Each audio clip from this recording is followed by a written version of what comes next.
tıp, toplum ve bilim ilerledikçe yaşam beklentimiz de daha da yükselmeye devam ediyor. Daha önce ölümcül olan hastalıklar artık rahatsızlıklardan başka bir şey değil. Teknoloji ilerledikçe insan yaşamı da artmaya devam ediyor. Peki ya hayvanlar?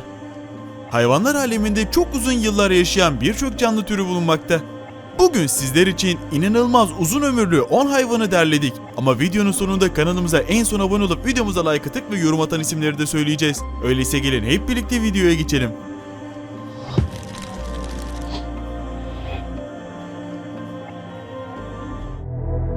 Rockeye kaya balığı genellikle uzun yaşayan su canlıları arasında kabul edilir. Deniz seviyesinin 560 fit ila 2200 fit altında yaşar. Genellikle Pasifik Okyanusu'nda bulunurlar. Gözlerinin alt kenarlarında dikenleri olduğu için böyle adlandırılırlar. Balıklar son derece yavaş büyür, ileri yaşlarda olgunlaşır ve yaklaşık 200 yaşına kadar yaşayabilir. En yaşlısı ise 205 yaşındadır.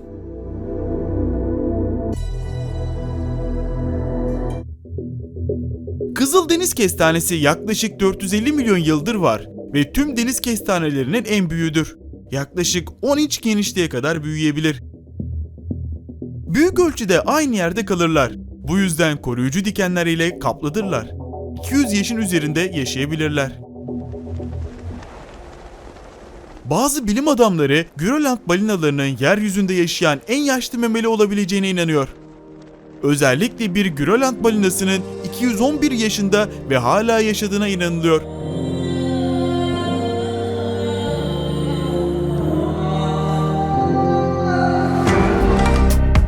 Bir kuyu balığının yaşayacağı ortalama yaş 50 yaşın altındadır ve bu da fena bir rakam değildir. Ancak bu listeye girecek kadar iyi değildir.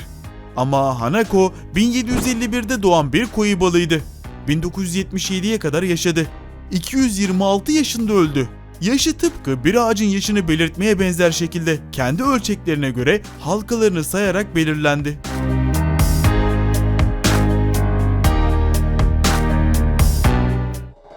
Vestimitiferan tiberovlar tüm yaşamları boyunca tek bir yerde kalırlar. Bu özel tüp kurdu türü esas olarak Kuzey Meksika körfezinde bulunur. Denizin derin soğuk sularında deniz seviyesinin 2500 fit altında yaşarlar. 10 fit uzunluğa kadar büyüyebilirler ve binlerce kişilik gruplar halinde yaşayabilirler. Son derece yavaş büyüyen bu tüp kurtları 250 yaşına kadar yaşayabilir.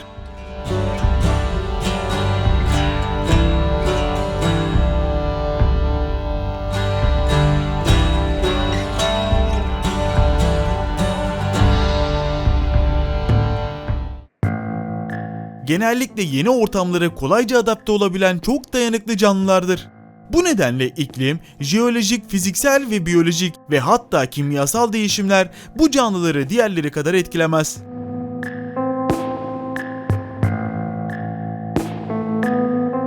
Buna rağmen sayıları yıllardır düşüyor. Büyük olasılıkla çok çeşitli ekosistemlerde görülmüşlerdir. Çünkü bu midyelerin çoğunun 250 yaşının üzerinde olduğu tespit edilmiştir.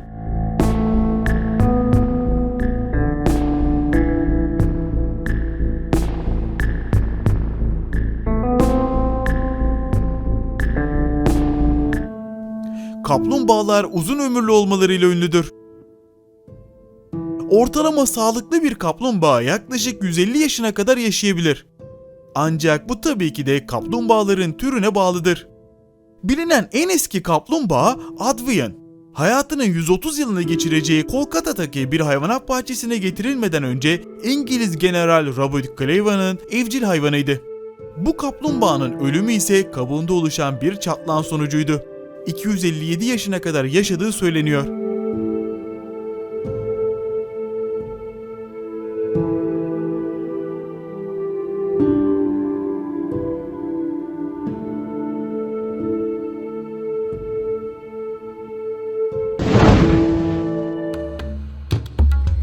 Okyanus kuyahonkları esas olarak İskoç kıyılarında bulunan bir istiridye türüdür. Genellikle fazla hareket etmezler, kum veya çamurda görülürler. Solungaçlarını yiyecek ve oksijeni sifonlamak için kullanırlar. Deniz tabanının derinliklerine inebilir ve orada yiyecek ve oksijen almaya gerek kalmadan uzun süreler yaşayabilirler. Bu hayvanların 400 yaşın üzerinde yaşamaları alışılmadık bir şey değil. Hatta aralarından birinin ise 500 yaşında olduğu bulundu.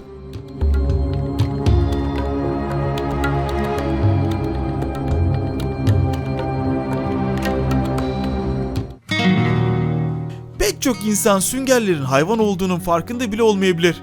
Açıkçası süngerler pek de bir şey yapmaz. Bazıları günde 1 milimetreden daha az hareket eder. Bu nedenle dayanılmaz bir şekilde yavaş büyümeleri şaşırtıcı değildir.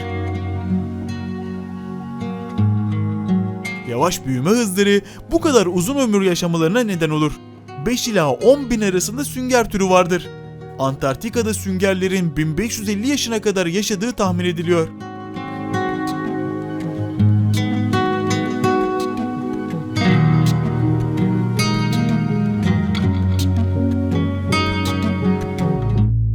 Aslen Karayipler'den olan bu küçük hayvanlar artık dünyanın her yerinde bulunabilir. Onları sadece deniz anaları arasında değil, tüm canlılarda benzersiz kılan şey cinsel olgunlaşmışlığa geri dönebilmeleridir. Deniz anaları diğer hayvanlar gibi doğarlar ve büyürler. Ancak belli bir yaşa geldiklerinde polip aşamalarına geri dönebilir ve yeniden büyümeye başlayabilirler. Bu 50 yaşında birinin tekrardan bebeğe dönüşmesi gibi olurdu. Bu deniz analarının potansiyel olarak ölümsüz olduğu anlamına gelir.